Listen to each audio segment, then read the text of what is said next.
Hello engineers. तो आज हम करने जा रहे हैं यूनिट 4 सॉफ्ट स्किल की वर्क प्लेस स्किल्स। इससे पहले मैं तीनों यूनिट डाल चुका हूं, आप चाहें तो देख सकते हैं। वीडियो में आपको तीनों यूनिट मिल जाएंगी, चैनल पर डली हुई हैं। उसकी लिंक मैं डिस्क्रिप्शन बॉक्स में डाल दूंगा। और एक बहुत ही इंपॉर्टेंट वीडियो है जो कि पढ़ाई में आपकी बहुत मदद करेगी, उसकी वो आपको आई बटन पर मिल जाएगी, आप देख लेना। तो हमारे पास क्वेश्चन नंबर 1 है, that is a mental situation in which people feel pressure to perform और एक्ट इज कॉल्ड। एक मेंटल स्टेट या मेंटल सिचुएशन जिसमें कि हमें कोई काम करने में हमें स्ट्रेस महसूस हो, हमें क्या हो, प्रेशर महसूस हो, तो वो कौन सा होगा? टॉलरेंस, स्ट्रेस, सिकनेस और फ्लेक्सिबिलिटी। तो इसका आंसर है स्ट्रेस। जब हमें कोई काम करने में अनकंफर्टेबल महसूस हो तो उसको क्या बोलते हैं? स्ट्रेस। जब आदमी स्ट्रेस में आ जाता है तो उसे कोई भी काम करने में अनकंफर्टेबल महसूस होता है, और कहें तो एक्ट करने में भी अनकंफर्टेबल रहता है किसी चीज़ के लिए। Question number 2, which of the following is not an origin of stress. Stress की ओरिजिन, जैसे स्ट्रेस के क्या क्या कारण होते हैं, किन के थ्रू स्ट्रेस जो है वो जनरेट होती है, तो इनमें से कौन सी वो ओरिजिन नहीं है? इनमें से किसके थ्रू स्ट्रेस जनरेट नहीं होती? स्ट्रेसर। स्ट्रेसर तो सीधा सीधा स्ट्रेस जनरेट करता है। स्ट्रेसर वो चीज़ें होती हैं जिनके थ्रू हमें स्ट्रेस जनरेट होती है। लाइफ इवेंट्स, जैसे स्ट्रेसर कोई आदमी हो सकता है जिसकी प्रेजेंस से, या कोई सिचुएशन जिसमें हमें स्ट्रेस महसूस होती है।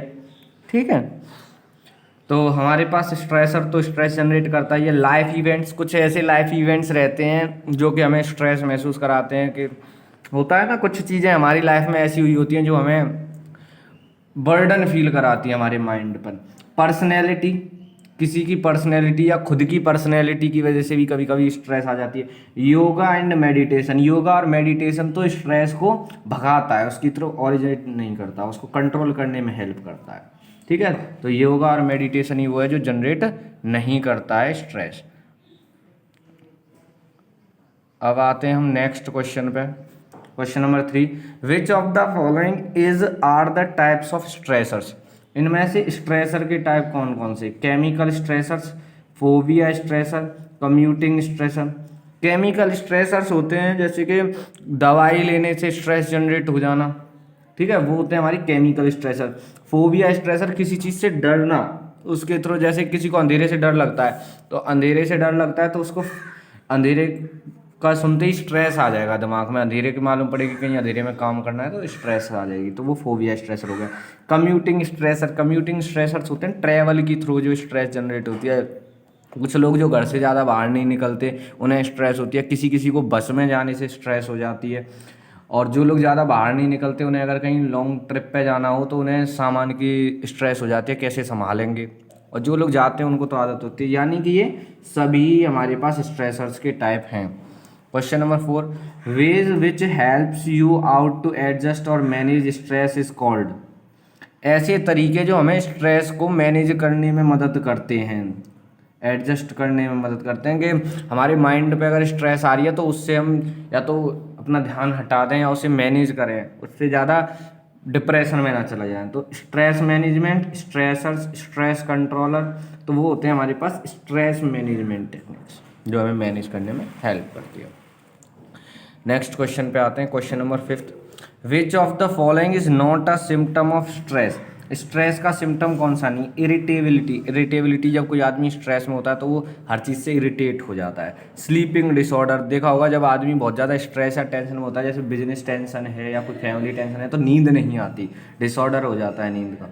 कामनेस या पैनिक अटैक्स, जब स्ट्रेस में होते हैं तो पैनिक अटैक्स आते हैं लेकिन काम नहीं रहता आदमी, तो कामनेस सिम्टम नहीं है स्ट्रेस का।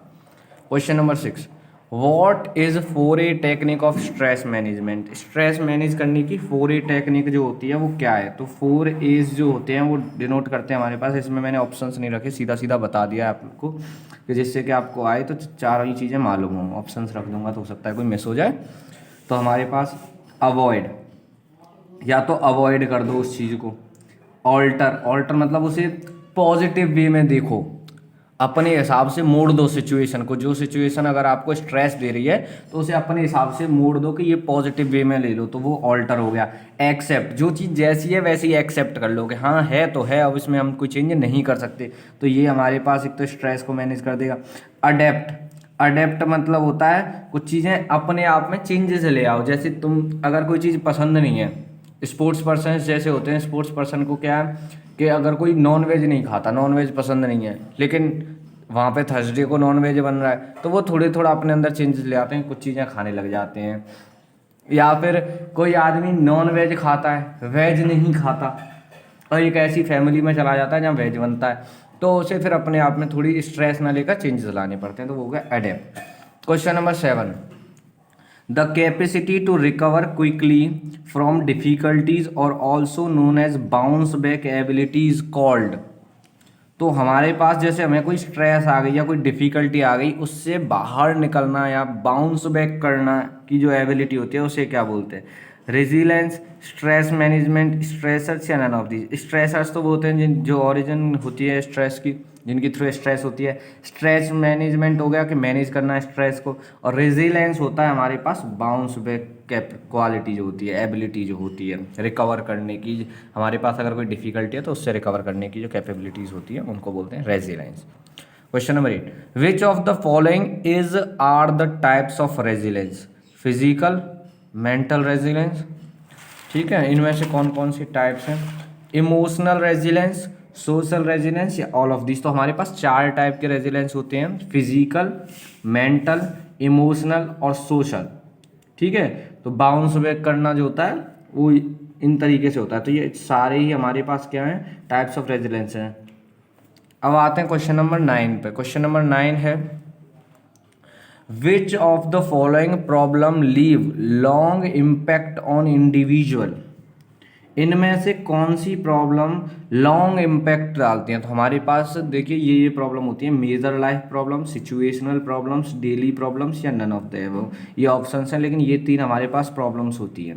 तो इन प्रॉब्लम्स में से कौन सी सबसे ज़्यादा इम्पैक्ट डालती है? लॉन्ग इम्पैक्ट, जिसका इम्पैक्ट लंबा रहता है। तो देखिए डेली प्रॉब्लम्स तो हमारे पास डेली आती रहती है, उनका इम्पैक्ट ज़्यादा नहीं रहता। जैसे लेट हो गए, ऑफिस के लिए लेट हो रहे हैं, या फिर कुछ चीज़ें प्रिपेयर्ड नहीं है, कहीं जा रहे हैं, हम होमवर्क करना भूल गए, ठीक है, ये चीज़ें होती हैं डेली लाइफ प्रॉब्लम्स, ठीक है, डांट पड़ गई घर पे, ये चीज़ें डेली लाइफ प्रॉब्लम है। सिचुएशनल प्रॉब्लम सिचुएशन के थ्रू आती हैं, जैसे कि बाइक से जा रहे थे, अचानक से कोई सामने से आ गया, ब्रेक लगानी पड़ी, दिमाग स्ट्रेस में आ गया, थोड़ी प्रॉब्लम आ गई।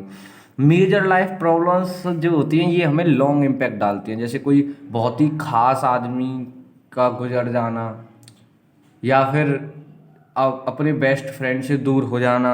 बहुत सारी ऐसी चीज़ें आती हैं जो कि हमारे पास मेजर लाइफ प्रॉब्लम्स में आती हैं। तो मेजर लाइफ प्रॉब्लम्स ही हमारे पास लॉन्ग इम्पैक्ट डालती हैं। क्वेश्चन नंबर 10 पे आते हैं, dash refers to the adaptive change in the behaviour of a person in response to the changes in the external और इंटरनल इन्वायरमेंट। तो हमारे पास जो बिहेवियर में चेंज लाते हैं, जैसे कि आप किसी आदमी से, जैसे हम अपनी बात करें तो किसी किसी से हम किसी अलग तरीके से बात करते हैं, किसी से अलग तरीके से बात करते हैं, यानी अपने बिहेवियर में धीरे धीरे हम चेंज लाते हैं according to person, according to situation. तो वो हमारे पास क्या होता है? Flexibility in thoughts, behavioural flexibility, neither A nor B, both A and B. तो हमारे पास होता है बिहेवियरल फ्लेक्सिबिलिटी, जो हमारे पास बिहेवियर में हम चेंजेस लाते हैं अकॉर्डिंग टू सिचुएशन, उसको बोलते हैं behavioural flexibility. Question number 11, the ability to respect others feelings and their opinions on a specific issue despite having conflicting views of our own is called.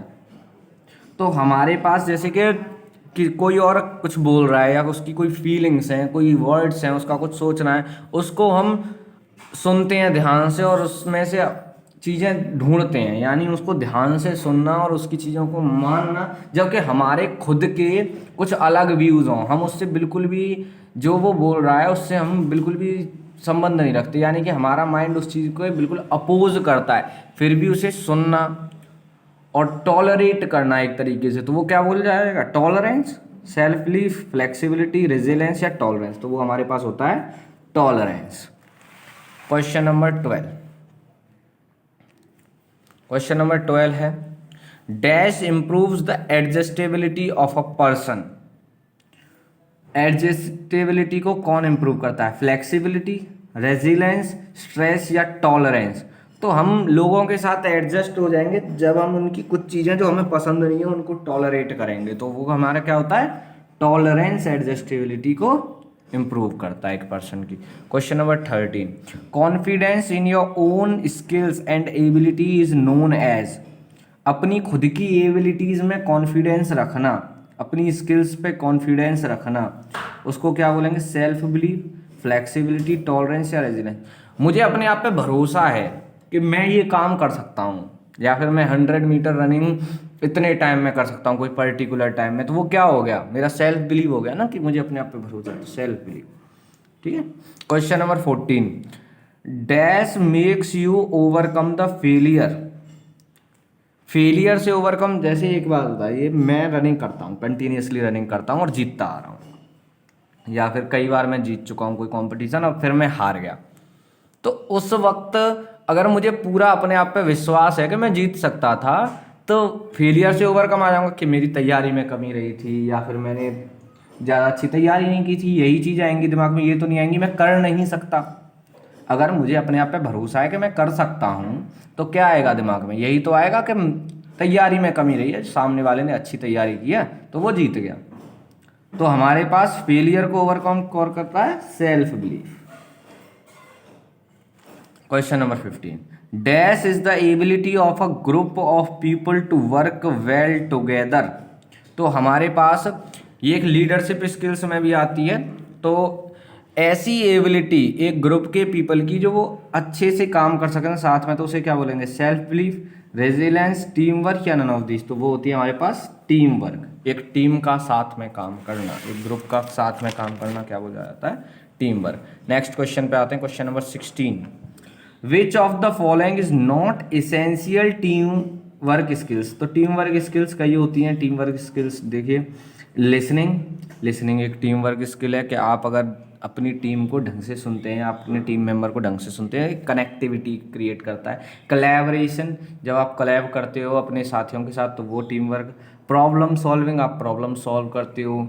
कई और भी होते हैं जैसे सिंपैथी, एम्पैथी, आप अपनी टीम के मेंबर्स के साथ एम्पैथी शो करते हो, तो वो भी हमारे पास टीम वर्क स्किल्स में आ जाती है।